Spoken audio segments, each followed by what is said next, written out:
Good morning, students. We are going to start in this lecture a fresh poem from your semester 4th syllabus.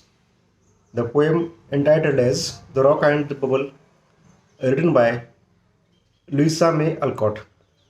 First, we will go to see the short biographical sketch of the poetess entitled in your course book as About the Author. See, Louisa May Alcott, 1832 to 88. American novelist and short story writer is best known for her novel Little Woman, published in 1868.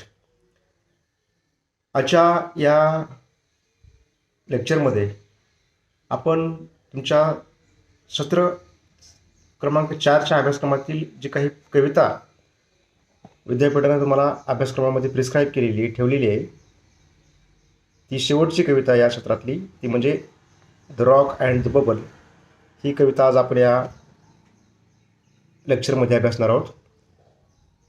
He Kavita Louisa May Olcott या कवयित्रीनं लिहिलेली आहे. सर्वप्रथम आपण या ठिकाणी आज या कवयित्रीचा थोडक्यात जीवन परिचय पाहणार आहोत. लुईसा मे अल्कॉट या कवयित्रीचा जन्म 1832 मध्ये झालेला आहे आणि मृत्यू 1888 मध्ये त्या ठिकाणी झालेला आहे. एक नावाजलेली अमेरिकन कादंबरीकार आणि लघुकथाकार म्हणून त्या ठिकाणी ख्याती या कवयित्रीला प्राप्त आहे. त्याचबरोबर त्यांचं काही जे गाजलेली कादंबरी आहे लिटल वुमन नावाची, ती 1868 मध्ये त्या ठिकाणी प्रकाशित झालेली आपल्याला पाहावयास मिळते. Her parents were well known transcendentalist and followers of Ralph Waldo Emerson. या कवयित्रीचे आईवडील हे पारदर्शकतावादी तत्त्वज्ञानाचे जे काही काय होते फॉलोअर्स होते आणि त्यांच्यावर किंवा या कवयित्रीवर राल्फ वॉल्डो इमर्सन नावाचे जे काही अमेरिकन कवी होऊन गेले त्यांच्या अगोदरच्या जनरेशनमध्ये पिढीमध्ये, त्यांचा खूप प्रभाव असलेला आपल्याला पाहावयास मिळतो या कवयित्रीवरती. Alcott grew up in New England surrounded by the rich intellectual milia of transcendentalism and this was a deep influence in her writing. आता या कवयित्रीचं जर जडणघडण बघितली, बालपण बघितलं किंवा त्या कशा वाढल्या, कुठल्या वातावरणामध्ये वाढल्या ह्याचा जर विचार करायचा झाला तर या ठिकाणी अल्कॉट या कवयित्रीचा जे जडणघडण घडली ती न्यू इंग्लंड म्हणजेच या ठिकाणी आपण त्याला एक नवीन टर्मिनॉलॉजी वापरली गेली आहे. न्यू इंग्लंड म्हणजेच अमेरिकेला न्यू इंग्लंड त्या ठिकाणी संबोधलं जातं. आणि या जे काही उच्चभ्रू किंवा जे काही उच्च शिक्षित लोक होते आणि पारदर्शकता तत्त्वज्ञानाचं समर्थन करणारे लोक होते, अशा लोकांच्या सानिध्यामध्ये या कवयित्रीचं जडणघडण झालं किंवा ती लहानाची मोठी झालेली आपल्याला पाहावयास मिळते. आणि साहजिकच या लोकांच्या लिखाणाचा प्रभाव या कवयित्रीच्या लिखाणामध्ये झालेला आपल्याला पाहावयास मिळतो. Alcott began her writing career using the pen name A.M. Bernard, which she used to publish thrillers meant for young adults. आणि या कवयित्रीनं एक कादंबरीकार, लघुकथाकार, त्याचबरोबर एक कवयित्री म्हणून या ठिकाणी इंग्रजी साहित्यामध्ये त्या ठिकाणी नावारूपाला आलेली आपली पाहावयास मिळते 19व्या शतकामध्ये. आणि त्यांनी त्यांच्या करिअरची सुरुवात, साहित्यिक करिअरची सुरुवात जर आपण विचार करायला गेलं तर त्यांनी एक टोपण नाव धारण करून त्या ठिकाणी लिखाण केलेलं आपली पाहावयास मिळतं. आणि ते टोपण नाव होतं A.M. बर्नार्ड.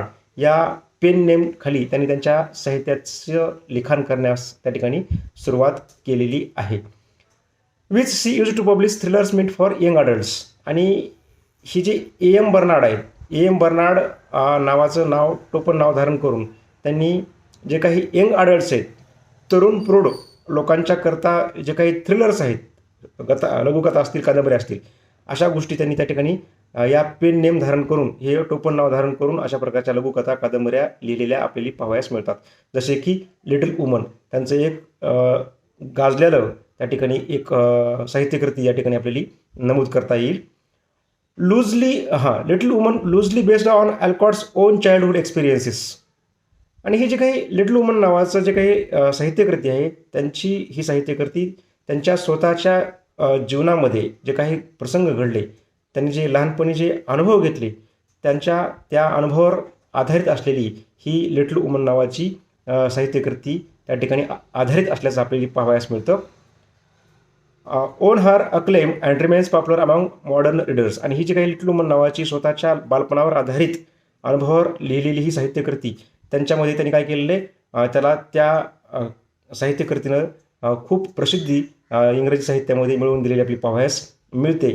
आणि जे काही मॉडर्न रीडर्स आहेत, आताच्या काळातील जे काही रीडर्स आहेत, ते रीडर्ससुद्धा लिटल वुमनला त्या ठिकाणी काय करतात, त्याचे वाचक असलेले आपली पाहावयास मिळतात. Alcott was an advocate of feminist causes and actively work for women's suffrage.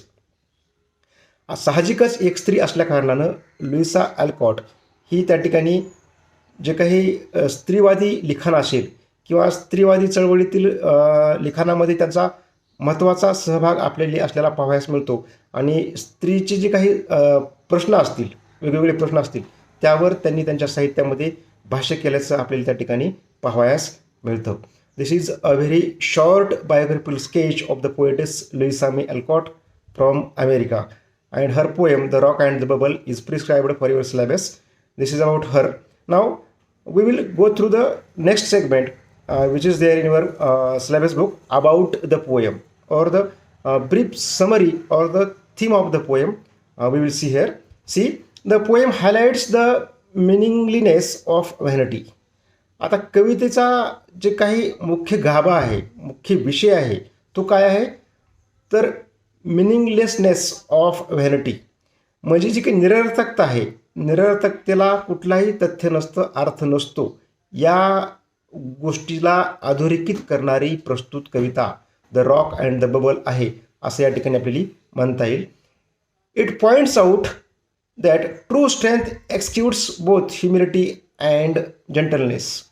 आणि या कवितेमध्ये कवयित्री दर्शविण्याचं काम करते, वाचकांना त्या ठिकाणी काय पॉईंट आउट करून दाखवते, true strength excludes both humility and gentleness.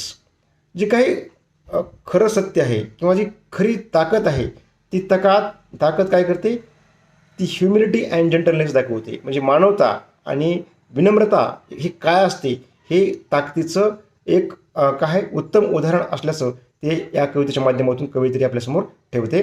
The moral is presented as a conversation between a large sea rock and a little bubble.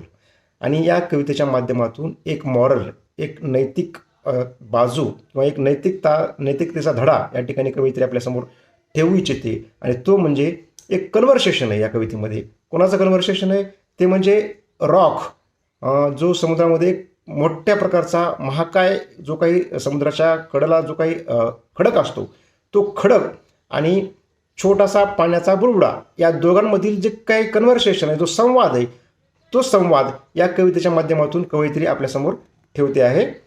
The bubbles angry laughable contempt for the rock and it's vanity ends badly while the rock is commanded for its humility and gentleness.